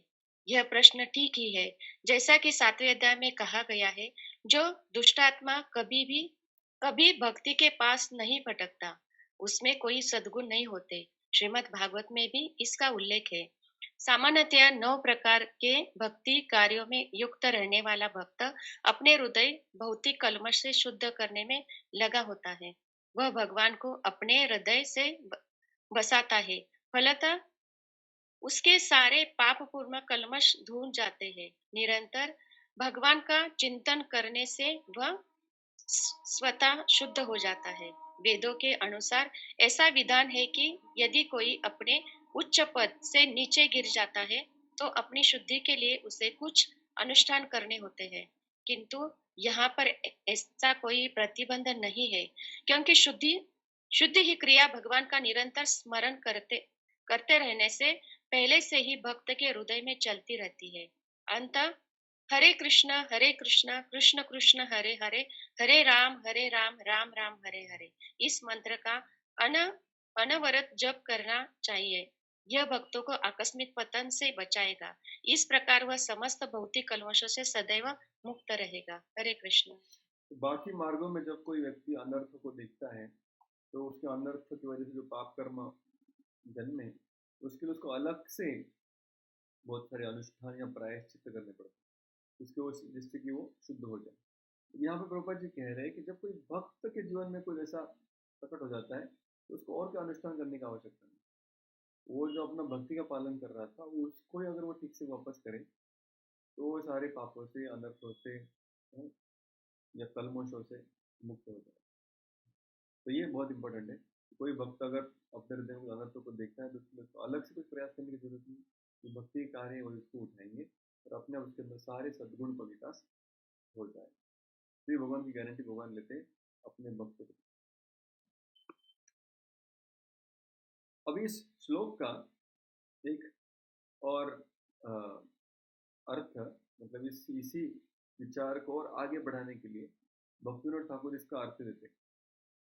तो कहानी आती है कि एक बार भक्तिविनोद ठाकुर एक सपना देखते हैं जिसमें भक्तिविनोद ठाकुर जा रहे हैं नरक के पास, मतलब प्रचार करने के लिए। जैसे कभी कभी हमारे भक्त जेल में भी जाते प्रचार करने के लिए, तो वो खुद कुछ अपराध नहीं किए लेकिन लोगों को प्रचार करने के लिए। तो एक बार भक्तिविनोद ठाकुर जब नरक के ऊपर से गुजरते रहते तो वहां देखते कई सारे लोग उनके पापों की वजह से पीड़ित है। और फिर वहां पर नारद मुनि चर्चा कर रहे हैं मेरे ख्याल से यमराज के साथ। यार ये गीता में श्लोक लिखा है, क्षिप्रम भवति धर्मात्मा शत्रुन साधन निगच्छति कौन्तेय प्रति जानी नमे भक्त परिस्थिति, कि जल्दी ही ये व्यक्ति धर्मात्मा बन जाएगा।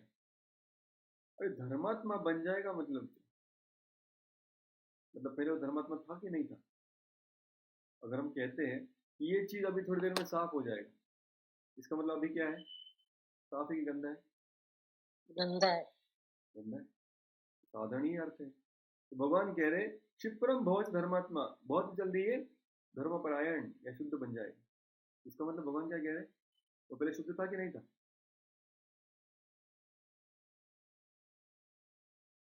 एक दूसरे से लग रहा है नहीं था। लेकिन पिछले श्लोक में भगवान ने क्या कहा? उसको क्या समझना चाहिए? शुद्ध समझना चाहिए कि अशुद्ध समझना चाहिए?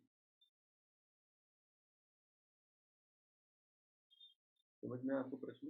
तो पहले श्लोक में यानी 30 नंबर के श्लोक में भगवान ने कहा कोई दुराचार करेगा लेकिन अन्य भक्त है तो उसको शुद्ध साधु ही समझना चाहिए। लेकिन अगले श्लोक में कहते हैं वो जल्दी साधु बन जाएगा। अरे आपने बोला साधु समझना चाहिए, फिर आप बोले साधु बन जाएगा। अगर साधु बाद में बनने वाला है तो अभी कैसे साधु समझे उसको? ये प्रश्न आ सकता है। इस प्रकार से नारद मुनि यमराज के साथ चर्चा कर रहे हैं, तो वहां पर वो सोचते कि अरे इसका कौन समझाएगा हमें, ये श्लोक का अर्थ कौन समझाएगा, कैसे समझ में आएगा कि ये पहले साधु था या बाद में साधु बना। तो देखते रहे, देखो भक्तिनाथ ठाकुर जा रहे हैं, तो उनको बुलाते हैं और कहते अरे यार ठाकुर जी, हमारे मन में प्रश्न है कि पिछले श्लोक में कहा कि वो ऑलरेडी साधु है, अगले श्लोक में कहा कि वो जल्दी साधु बन जाएगा, तो पहले साधु था तो बाद में साधु कैसे बनेगा? भक्तिनाथ ठाकुर ने कहा कि ये एकदम सिंपल है, इसमें आपको इतना विचार करने की आवश्यकता नहीं। पहला श्लोक जो था वो उस भक्त के बारे में कहा गया जा रहा है कि जो ऊपर से आपको थोड़ा संघर्ष करते हुए दिख रहा है, कुछ सामाजिक नैतिक दृष्टि से कुछ त्रुटि उसमें दिख रही है। भगवान कह रहे हैं वो साधु है, ऑलरेडी धर्मात्मा है। और जो अगला श्लोक है, तो पहले श्लोक में भगवान ने कहा कि ऐसे व्यक्ति को बाकी सब लोगों को जब देखते हैं तो उसको साधु ही समझना चाहिए। और दूसरे श्लोक में जो भगवान कह रहे हैं कि वो साधु बन जाएगा, भक्तिनाथ ठाकुर कहते हैं उस भक्त के बारे में नहीं चर्चा हो रही है अभी। जो लोग उस भक्त को साधु समझते हैं वो लोग जल्दी ही अपने जीवन में भी धर्मात्मा या साधु बन जाएंगे। कहने का मतलब है अगर कोई सिर्फ भगवान के आदेश का पालन करे कि भक्तों की पेटी न दे तो वो भी भक्त बन जाएगा। भक्त कहते हैं कि वो भी धर्मात्मा बन जाएगा वो अगर भक्तों की गलतियां नहीं दे। इसलिए फॉल्ट फाइंडिंग ये हमें भक्ति से दूर लेके जाता है और इससे अगर हम बचेंगे तो भक्ति में आगे। तो भक्तिनाथ ठाकुर का अर्थ समझ में आया? किसी को नहीं समझ? जी प्रभु जी। यस प्रभु जी। आगे बढ़ते हैं। किसी का कोई प्रश्न है इन दो श्लोकों के ऊपर, सिद्धांत के ऊपर, क्योंकि ये बहुत महत्वपूर्ण है, हमें जीवन के अंत तक इसको पालन करना है। मेरे भक्ति से पास हो जाएंगे हम, भक्ति वैभव करेंगे, आगे बहुत सारी डिग्री करेंगे। प्रभु जी आने एक थोड़ा सा प्रश्न कुछ होगा तो पूछिए, क्योंकि मैं तो 1 घंटे से बोल रहा हूँ और एक बार मतलब सारा ओके। प्रभु जी एक और बार प्लीज समझा दीजिए ना, दोनों श्लोक थोड़ा कंफ्यूजन हो रहा है। तो जो मैंने लास्ट पार्ट बताया उसके बारे में कंफ्यूजन है कि पहले से सारा कंफ्यूजन? प्रभु जी प्लीज बता दीजिए ना, मेरा थोड़ा कनेक्शन गलत ये नहीं था, प्लीज। तो आप वापस रेकॉर्डिंग सुन सकते हैं। तो थोडं मराठीमध्ये सांगतो जेणेकरून ज्यांना समजलं त्यांना समजेल।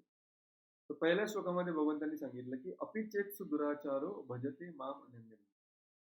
मतलब अगर जर कोणी भक्त अपिचेत सुदुराचार, खूप दुराचारी आहे, आचार म्हणजे व्यवहार, दुराचार मतलब वाईट व्यवहार, सुदुराचार मतलब खूपच वाईट व्यवहार। एखाद्या भक्ताचा अपि असेलही सुदुराचार पण भजते माम अनन्य भाव, पण तो माझी भक्ती एकदम अनन्य भावाने करतो। भावाने भक्ती करतोय म्हणजे काय? म्हणजे त्याच्या भक्तीमधनं तो बिलकुल इकडे तिकडे जात नाही। म्हणजे कृष्ण तर कृष्णच, असं नाही की कधी कृष्ण तर कधी श्री स्वामी समर्थ, तर कधी गणपती बाप्पा, तर कधी महाकाली, तर कधी जेजुरी, असं नाही त्याचं। त्याचं आहे की माझे एकच आश्रय आहे श्रीकृष्ण, मी जसा पण आहे श्रीकृष्णांचा, हे त्याला पक्का माहित। तो आणखी कोणाचा आश्रय घेत नाही, आणखी कोणाची पूजा उपासना पाहिजे त्याला म्हणतात अनन्य भक्त। दुसरं त्याचं जे भक्तीचं पालन आहे ते पण निरंतर चालू आहे। असं नाही की त्याने मध्येच भक्ती थांबवली पण आहे, खूप दिवस झाले तो प्रवचन आलाच नाही, खूप दिवस झाले भक्तांना संघामध्ये कधी कीर्तन केलंच नाही, खूप दिवस झाले गीता भागवत कधी ऐकलंच नाही, जप सोडूनही खूप वर्ष झाली आणि मग दुराचार करतोय, असा भक्त नाही। जो भगवान श्रीकृष्णांच्या चरणकमलाशी अनन्य भावाने, म्हणजे अन्य कोणीही नाही, फक्त कृष्णच, आणि त्याचं जे भजन आहे, त्याची साधना आहे, नाम जप कीर्तन श्रवण भक्तांची सेवा विग्रह दर्शन, हे सगळं निरंतर चालू आहे। अशा प्रकारे तो अनन्य भक्ती करत असेल, अविरत भक्ती करत असेल, पण मध्ये अचानक त्याच्या जीवनामध्ये कुठे दुराचार दिसला, भगवंत सांगतात की अशा भक्तीचा दुराचार दिसला तरी त्याला दुराचारी किंवा भोंदू समजू नये, त्याला काय समजावं? त्याला साधू समजावं, सम्य व्यवस्थित होईल, कारण तो आपल्या संकल्पामध्ये दृढ आहे, व्यवस्थित तो आपली भक्ती करतोय तर मग कधी एखादी चूक इकडे तिकडे अकस्मात होऊ शकते. कृपणमध्ये कारण आपण मायाची युद्ध खेळतोय. जेव्हा आपण सगळे नैतिक मूल्य पालन करून भक्तीचं आचरण करण्याचा प्रयत्न करतो या कलियुगामध्ये, तर मायाच्या विरुद्ध आपण बंड पुकारलाय, युद्ध पुकारलंय. युद्धामध्ये कधी कधी समोरचा व्यक्ती खूप स्ट्रॉंग आहे, डायरेक्ट भगवंताची शक्ती आहे ती. ती शक्ती कधी कधी आपलं आक्रमण करेल, कधी कधी आपले रक्त निघेल. म्हणजे कधी कधी आपण एखादं तत्व पालन करू शकणार नाही. कुठे कुठे मन भटकेल, कुठे कुठे एखाद्या नियमाचा भंग होईल, कुठे कुठे अनर्थ प्रकट होतील, कुठे कुठे आपण एकदम दुराचारी व्यवहार करू, जे सामाजिक आणि नैतिक दृष्टीने खूपच घृणास्पद असेल. पण भगवंता ते सगळं काही असलं तरी त्याला तुम्ही साधू समजा. का साधू समजा? कारण हा शुद्धीकरणाची प्रक्रियेमध्ये आहे. तो भक्ती करत आहे म्हणून त्याला साधू समजा, त्यांना लवकर शुद्ध होणार. प्रभुपाद पुढच्या श्लोकामध्ये सांगतात, कृष्ण क्षिप्रम भवति धर्मात्मा शाश्वत शांती निगच्छति कौंतेय प्रतिजानी न मे भक्त. मग आता क्षिप्रम खूपच लवकर हा धर्मात्मा होणार आहे, याला शाश्वत शांती प्राप्त होणार आहे. कौंतेया हे कुंती पुत्रा अर्जुना प्रतिजानी ही घोषणा कर सगळ्यांसमोर, नमे भक्त प्रणश्यती, की माझ्या भक्ताचा कधीच नाश होणार नाही. जर तो आता दुराचार दिसत असला तो सुधारणार, त्याचं मन नियंत्रित होणार, तो सगळ्या अनर्थापासून शुद्ध होणार आणि तो माझ्यापाशी येऊन मला भेटणार, त्याला यश भेटणार, याच्यामध्ये काहीही संशय नाही. अशा प्रकारे तू घोषणा कर. अर्जुन म्हणू शकतो की मी कशाला घोषणा करू, तुम्हीच घोषणा करा. बघून मी घोषणा करतो कधी कधी, पण कधी कधी भक्तांचे वचन पालन करण्यासाठी या त्यांची प्रतिज्ञा टिकवून ठेवण्यासाठी माझ्या प्रतिज्ञा माझ्या घोषणांना मी बाधही करतो. म्हणून तू घोषणा कर. कारण भीष्मदेव आणि तुझं जेव्हा युद्ध होईल पुढे, तर तुमच्या दोघांच्या प्रतिज्ञा टिकवण्यासाठी माझी स्वतःची प्रतिज्ञा की मी अस्त्र उचलणार नाही, मी तोडेल आणि रथाची चाक घेऊन भीष्माच्या मागे लागेल. माझी प्रतिज्ञा कधी तुटू शकते, पण भक्ताची प्रतिज्ञा तुझी देणार नाही. तर तू भक्त आहेस, तू घोषणा कर, भक्तांचा नाश कधी होणार नाही, तुझ्या गोष्टीचा पण नाश होणार नाही आणि या जगातल्या कोणत्याही भक्ताचा नाश होणार नाही. अकस्मातरित्या कधी कधी थोड्या वेळासाठी एखाद्या अज्ञानामुळे, अनर्थांमुळे, मायाच्या प्रभावामुळे पतन होऊ शकेल त्यांचं, पण त्यांचा नाश होणार. तर हा या श्लोकांचा मूळ अर्थ आहे. म्हणून आपल्याला बघायचं, आपण भक्तांना बघतो तर आपण भक्तांच्या वरकरणी गुणांना बघायचे नाहीये. त्याच्यामध्ये कधी काही चांगले गुण असतील, काही वाईट गुण असतील, स्वभावामध्ये काही चांगला स्वभाव असेल, काही वाईट स्वभाव असेल. तर आपल्याला हे बघायचं की त्याच्या मनाने तो पूर्णपणे श्रीकृष्णाला समर्पित. ते फक्त मनाने म्हणजे फक्त मनात म्हणत नाही की मी कृष्णाने, ते स्वतः जप पण करतोय, प्रवचन कीर्तनामध्ये रेग्युलरली भाग पण घेतोय, सेवाही करतोय. हे सगळं भक्तीचे जे काही नियम आहेत ते सगळे पालन करतोय स्वतः. हे करत असेल तर, हेच करत नसेल तर त्याला पहिले भक्ती करायला लावायची, मग ही दृष्टी त्याला आपण लागू करू शकतो.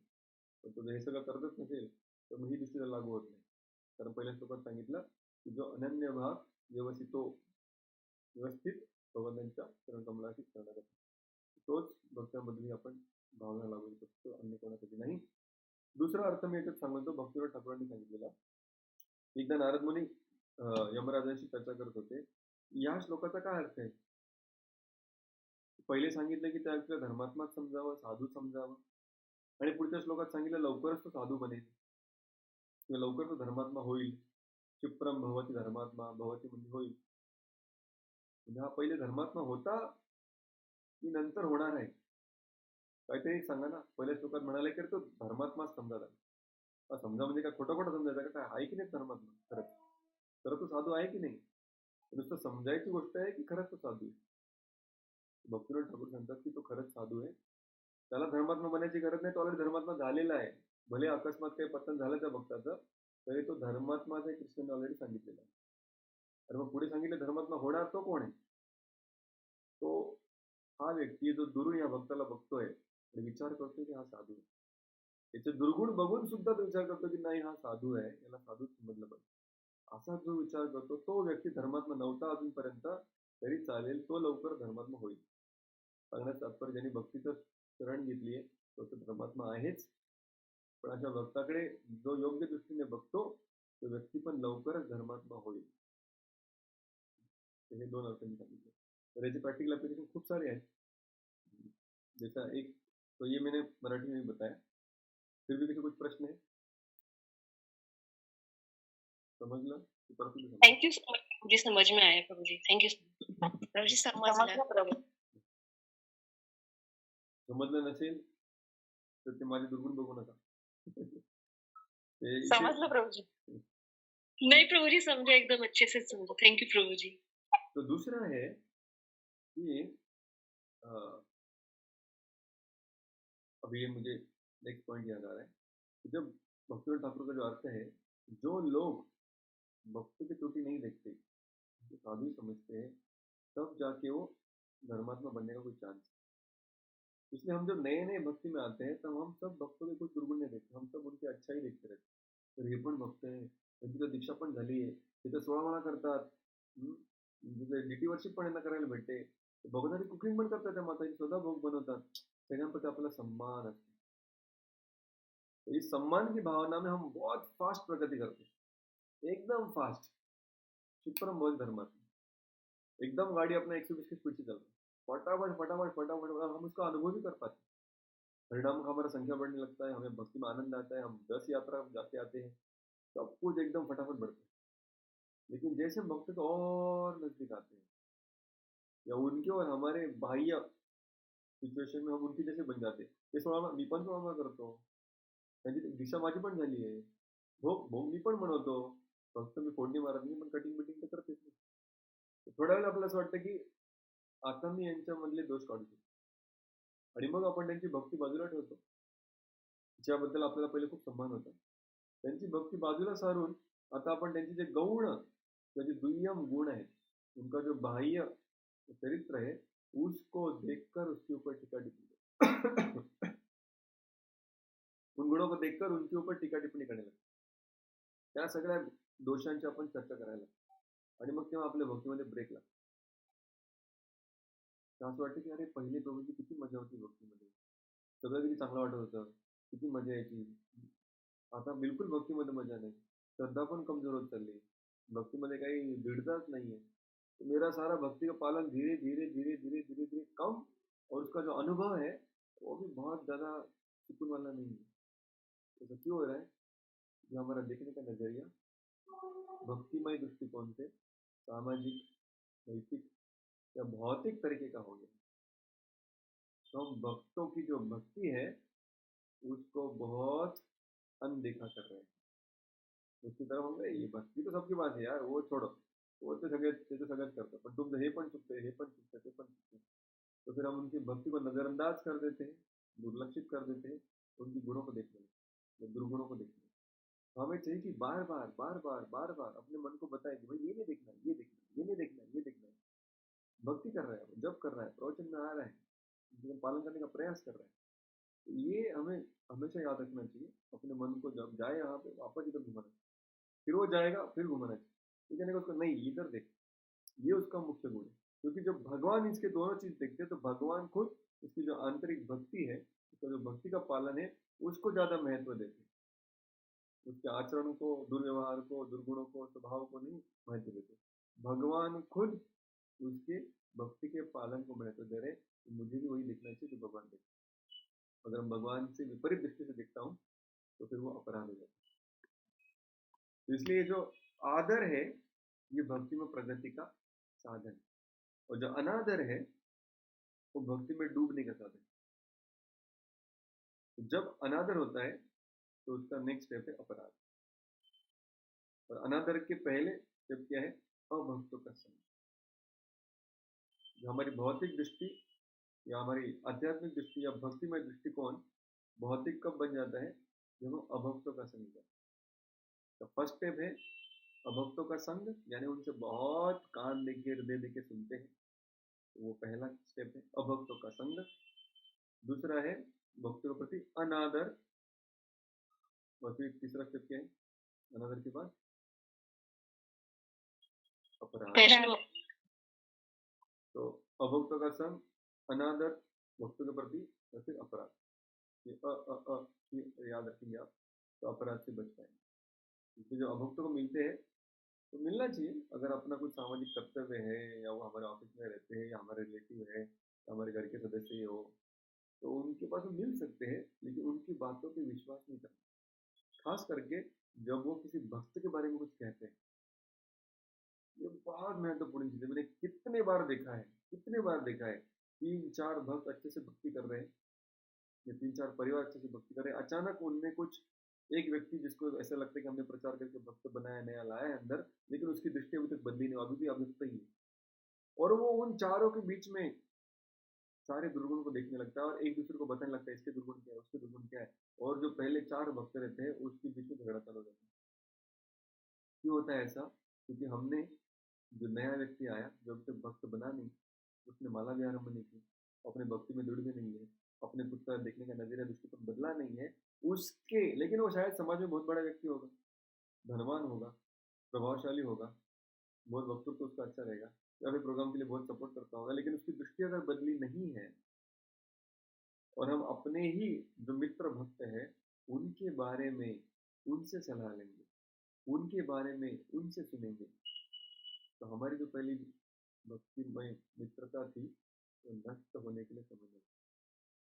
और ऐसे मैंने बहुत सारे मित्र भक्त में देखा है कि उनके बीच में कोई अभक्त मित्र, नया नया भक्त बन रहा है ऐसे दिखाता है वो, लेकिन उसकी भक्ति में कोई इंटरेस्ट है नहीं, वो सिर्फ भक्त बन के आता है, ऊपर से भक्ति में दिखता है, ये अंदर से अभी भी अभक्त। तो वो उनकी फाइनेंशियल सिचुएशन या उनके सच या झूठ बोलता है, या उसके तौर तरीके, या उनका पति और पत्नी का रिश्ता, या बच्चे के साथ कैसे डील करते हैं, ये सब चीज़ों को देख कर वो उसको हाईलाइट करते रहते हैं, सबके कान में जाके खुदा खुदा के वही चीज़ें बोलते रहते हैं, देखो देखो इनका कैसे, आप उनका देखो, उनको बोलते हैं आप इनका देखो, और ऐसे फिर वो लोग एक दूसरे के प्रति सम्मान खो देते हैं, अपराध करने लगते हैं, और पूरा प्रीचिंग, पूरा भक्त समाज निकाल। इसलिए हमें बहुत सतर्क रहना चाहिए जब हम अभक्तों के बीच में रहते हैं। अभक्तों को देना है भक्ति, उनसे लेना नहीं है उनका दुख, ये याद है। तो जब हम प्रचार करते हैं तो प्रचार मतलब कबड्डी खेलने का। आपने कितने लोग जो कबड्डी खेले या कबड्डी का गेम देखे? बोलिए हरि बोल। हरि बोल। हरि बोल। उसमें कितना टीम होता है कबड्डी में एक साथ? 2 टीम होती है, और एक टीम से एक व्यक्ति कबड्डी कबड्डी कबड्डी कबड्डी कबड्डी कबड्डी बोल के अपनी टीम को छोड़कर दूसरे टीम में जाता है, दूसरे पक्ष में जाता है, उधर जाकर उसको क्या करना है? किसी भी व्यक्ति को छूकर वापस आना है, उसको वापस भी आना है। अगर वो गया और उनके जैसा ही हो गया, उसको कहते आउट हो गया, वो बाद हो गया। तो हम जब भक्तों के संग में से बाहर निकलकर अभक्तों के बीच में जाते हैं, इसलिए गए हम प्रचार करने के लिए, तो निरंतर ये बोलते रहना चाहिए कबड्डी कबड्डी कबड्डी कबड्डी कबड्डी नहीं बोलना है, हरे कृष्णा बोलना है, और ये 2 श्लोक को याद रखना है। मैं उस टीम का हिस्सा हूँ, मैं इस टीम का नहीं, इस टीम को मैं पकड़ के उधर लेके जाने के लिए आया। अगर वो आने के लिए तैयार नहीं है और मुझे उनकी बातें सुना रहे हैं यहाँ बैठ के, मुझे कबड्डी कबड्डी बोल के वापस निकल जाना है, नहीं तो मैं चला जाऊंगा। इसलिए प्रचार करते समय ये सतर्कता होनी आवश्यक है कि मैं कौन से दृष्टिकोण से जा रहा हूँ और कौन से दृष्टिकोण से वापस आ रहा हूँ। ये अगर सतर्क रहेंगे तो फिर ये बहुत इंपॉर्टेंट चीज़ है, अपराध से बच जाएंगे और अपनी भक्ति को कायम रख पाएंगे। क्योंकि भगवान ने कहा है कि ऐसा व्यक्ति कौनते प्रति जानी ही नमे भक्त प्रणश्यति, वो कभी आउट नहीं होगा, वो हमेशा जीत जाएगा, जो इतना वो सतर्कता रखेगा अपने दृष्टिकोण को। तो यहाँ पर हम रुकते हैं क्योंकि 2 श्लोक कनेक्टेड थे, तो उनकी हमने चर्चा की। अगले श्लोक की चर्चा हम नेक्स्ट टाइम करेंगे। 4 श्लोक बाकी, 3 ही श्लोक बाकी हमारे इस अध्याय के, अगले सत्र में लेंगे। हरे कृष्णा कृष्ण कृष्ण हरे हरे, हरे राम किसी कुछ प्रश्न है? थैंक यू सो मच प्रभु जी, श्लोक वगैरह समझाने का, ये जल्दी समझ में नहीं आता था और ये एग्जाम्पल से आपने अच्छे से समझा दिया। क्योंकि हम प्रीचिंग को जाते हैं तो कभी कभी हमारा भी फ्रस्ट्रेशन डिप्रेशन आ जाता है घर पे, फिर हमारी चैंटिंग खराब हो जाती है कि हम क्या भक्ति कर रहे हैं। Thank you Prabhu ji. Okay, Rutuja का कोई क्वेश्चन है?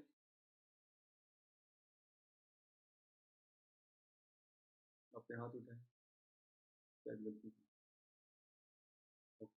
और किसी कुछ प्रश्न है? कुछ बोलना? Thank you very much. Hare Krishna. Srila Prabhupada की जय। ग्रंथराज श्री भगवद गीता की जय। अनंत कोटि वैष्णव वृंद की। हरे कृष्ण। हरे कृष्ण।